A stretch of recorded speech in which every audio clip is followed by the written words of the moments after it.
Mesdames, Mesdemoiselles, Messieurs, bonjour et merci d'être fidèles à nos programmes et bienvenue à cette plateforme, l'invité du jour.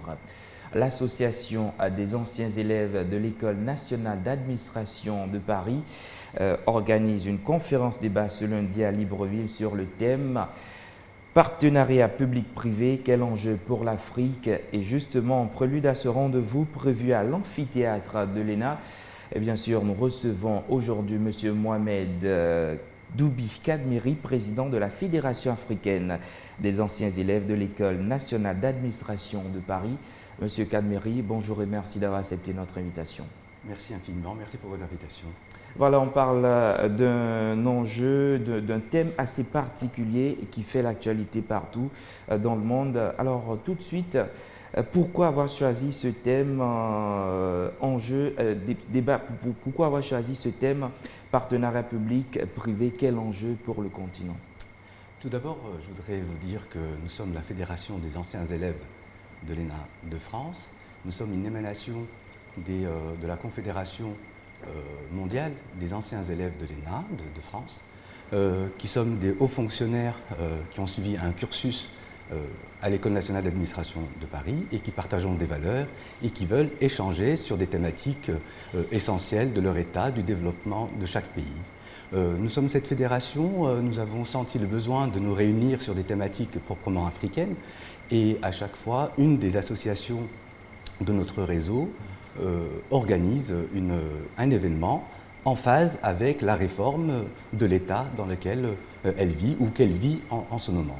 Les partenariats, pour en venir à votre question, les partenariats publics-privés aujourd'hui font débat, sont aujourd'hui un des moyens que l'État a trouvé pour lever des fonds, accompagner l'investissement public et rattraper le retard qui aurait pu être pris pour équiper le pays en infrastructures et développer un certain nombre de secteurs et notamment un appui à la croissance économique. Alors revenons maintenant au contenu de notre entretien. On parle de partenariat public-privé, PPP, en abrégé. Quels sont les enjeux de ces PPP sur le continent? L'enjeu, comme je viens de le dire, est essentiel. C'est-à-dire qu'aujourd'hui, l'État a besoin d'aller plus vite. Les opinions publiques sont en attente, le peuple est en attente d'un certain nombre de croissance, un certain nombre de bienfaits de l'État. C'est-à-dire que l'État est attendu sur un certain nombre de questions pour développer le pays, trouver de la croissance, l'emploi, trouver des questions de développement. Et donc, aujourd'hui, les PPP ou le partenariat public-privé est un outil parmi d'autres qui permettent de multiplier l'action de l'État sur un certain nombre de secteurs pour arriver à un résultat, on va dire, assez satisfaisant. Alors, comment cet outil, ce partenariat public-privé a émergé pour pouvoir s'adapter à ce contexte sur le plan international? C'est exactement ce pourquoi nous sommes aujourd'hui ici à Libreville et cette conférence va essayer d'apporter un éclairage sur une sorte de benchmarking africain, ce qui s'est passé par exemple au Maroc, ce qui s'est passé en Côte d'Ivoire ou au Congo-Brazzaville.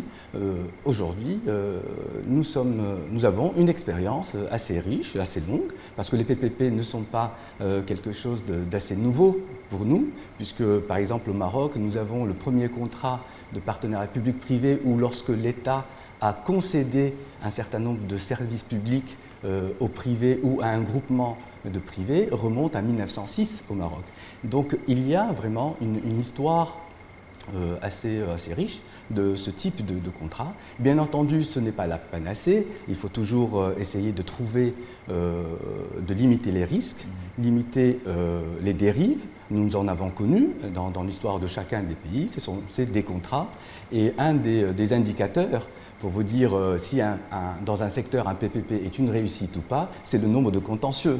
Lorsqu'il n'y a pas de contentieux entre le public et le privé, à partir de là, on peut estimer que les choses ont été bien pensées et que la réalisation se fait de manière satisfaisante. Par exemple, au Maroc, en 2014, une loi est sortie sur exclusivement les PPP. Et donc, l'État marocain avait besoin de trouver un champ de réglementation encore plus fort, encore plus encadré, le champ des partenariats publics-privés. Et je pense qu'aujourd'hui, c'est une réussite. Le Maroc a trouvé une façon de lever des fonds.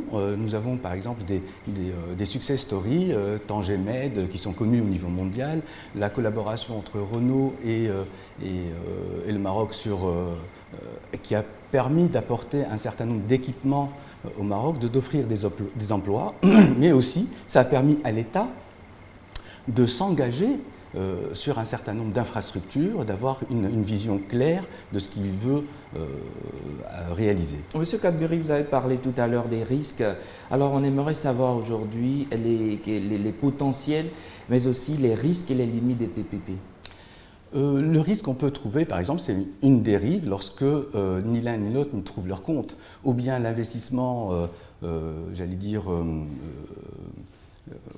contracté lors du contrat de PPP n'est pas réalisé, oui. Ou lorsqu'il y a une mauvaise définition des besoins au départ et qui fait que entre les contractants, il n'y a pas la même définition de ce qui est attendu de l'un ou de l'autre. Donc la dérive peut être par exemple une demande d'augmentation des prix à répercuter sur l'usager et qui, ma foi, peut conduire à certains problèmes, certaines manifestations par exemple. Par exemple, lorsqu'il s'agit de l'eau, de l'électricité ou notamment quand ces services publics sont concédés, il faut être vraiment très vigilant et que les contrats soient vraiment bien étudiés.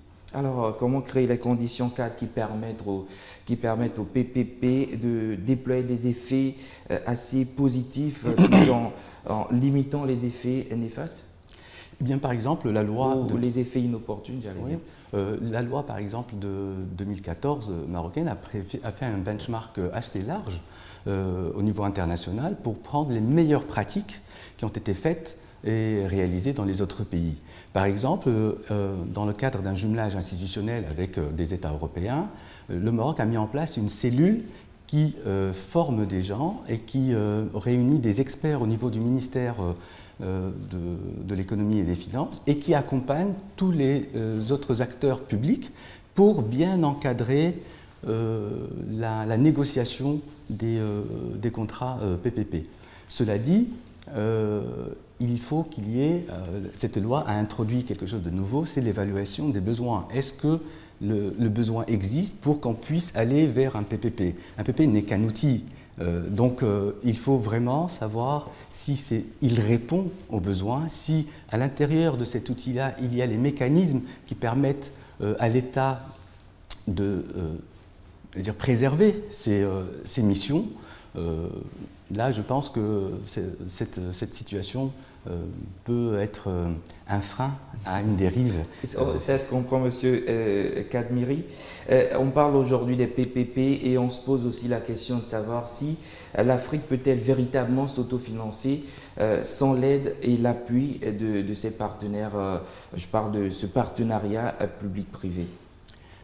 Vous savez, dans le partenariat public-privé, il y a deux types de partenariat et par exemple, des caractéristiques ou des risques, c'est de laisser au niveau international. Il faut préserver aussi les acteurs nationaux. Donc dans les PPP aujourd'hui, dans les contrats modernes, on fait attention, ou l'État fait attention pour ne pas disqualifier les potentialités internes ou nationales et leur permettre aussi d'apporter leur réponse aux préoccupations de l'État et au développement de l'État. Donc, ma foi, on ne peut pas non plus fermer la porte à l'international, ce qui serait vraiment se priver d'un financement et d'un savoir-faire et d'une compétitivité qui serait offerte. Donc, c'est pour ça que je parlais de l'évaluation au préalable qui permet de faire l'état des lieux et de voir exactement ce que l'État devrait gagner dans ce partenariat. Mais selon certaines indiscrétions, l'État ne gagne pas suffisamment comme son partenaire dans ces genres de contrats. Est-ce que vous confirmez ces assertions?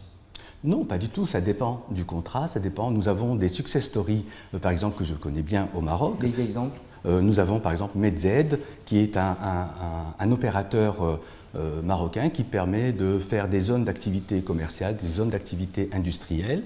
Il faut voir derrière qu'il y a tout un travail de coordination des services de l'État pour permettre par exemple de réunir une assiette foncière pour des industriels et venir créer de l'emploi. Nous avons mondialement connu Mazen, c'est l'agence marocaine pour l'énergie solaire. Sans la levée de fonds à l'international et la mobilisation de l'expertise internationale et nationale, nous ne serions pas aujourd'hui être le Maroc étant le premier pays au niveau de la production solaire avec la station Nour 1 et Nour 2 que Sa Majesté a inaugurée dernièrement. Alors, pour finir, cette conférence d'hiver est-elle la seule activité que vous menez ici au Gabon? Non, pas du tout. Au contraire, cette fédération est née en 1990 et c'est tout dernièrement, il y a à peu près 2 ans, que nous avons réussi à réanimer un peu notre réseau. Nous avons réussi à avoir notre siège à Rabat, qui était à Paris, nous l'avons transféré à Rabat et nous sommes aujourd'hui à notre 6e activité. Et nous nous rencontrons pratiquement tous les trimestres. Il n'y a pas si longtemps, nous étions à Dakar, nous avons débattu sur l'émergence économique du Sénégal. Nous avons été à Yaoundé où nous avons parlé de la réforme énergétique. Nous avons été également à Abidjan, on a parlé de la place de la femme dans la société. Donc nous nous réunissons, nous sommes des hauts fonctionnaires et je le dis encore, sans les hauts fonctionnaires au sein de l'État qui sont appelés à accompagner ce type de contrat, ce type de challenge pour l'État. Nous sommes derrière, il y a la décision politique qui est prise, mais derrière, il y a des gens qui sont là dans un service public, qui ont une certaine compétence et qui voudraient échanger et accompagner le développement de leur pays. Être haut fonctionnaire et sorti de l'ENA, c'est un sacerdoce. Nous sommes pratiquement à la fin de notre entretien, Monsieur Kadmeri. Je vous laisse juste 30 secondes pour pouvoir conclure, juste revenir succinctement sur ce thème très important du partenariat public-privé. Quel enjeu pour l'Afrique? Un thème qui sera au cœur d'un débat aujourd'hui à l'ENA au Gabon. Bien sûr, vous êtes là pour ce débat. Vous avez 30 secondes pour conclure. Oui. Je voudrais dire, d'abord je voudrais vous remercier pour l'invitation, remercier les autorités gabonaises, en leur tête le ministère de l'économie qui nous a permis de nous réunir et de réfléchir sur cette thématique. Je voudrais également dire que cette réflexion sur les PPP, nous ne sommes ni les défenseurs des PPP, ni les contradicteurs des PPP. C'est uniquement un outil et nous essayons de faire en sorte de partager notre expérience, chacun dans son pays, et bien entendu de partager les risques et les écueils qui peuvent arriver lorsque ces PPP sont envisagés. Et par la même occasion, essayer d'approfondir les différents points qui peuvent donner un certain nombre d'idées à nos dirigeants pour aller dans un sens ou dans un autre. Et ma foi, l'objectif général, c'est d'essayer de trouver la croissance et les emplois et de faire en sorte que le développement soit au rendez-vous de nos pays. Merci à vous, Monsieur Mohamed Doubi Kadmeri. Je rappelle que vous êtes le président de la Fédération africaine des anciens élèves de l'École nationale d'administration de Paris. Merci d'avoir accepté notre invitation. Merci infiniment. Merci à vous, chers téléspectateurs, d'avoir été des nôtres. La suite de la matinale, c'est dans un instant.